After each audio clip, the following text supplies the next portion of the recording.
अजित पवारांच्या बाबत जी घटना घडली ती नक्कीच अत्यंत दुःखद आहे आणि अशी वेळ कोणावरही येऊ नये.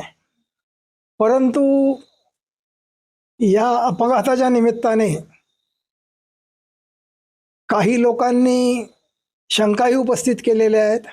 100 कोटीची किंमत कशी वाढवली ही बाब सांगितली व ही फाईल माझ्याकडे आहे असं सांगितलं.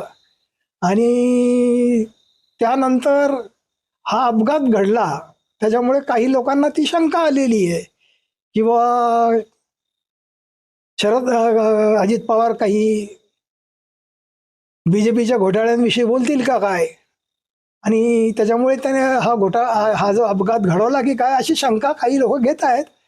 पण मला व्यक्तिशः या अपघातामध्ये अशी शंका अजिबात नाही.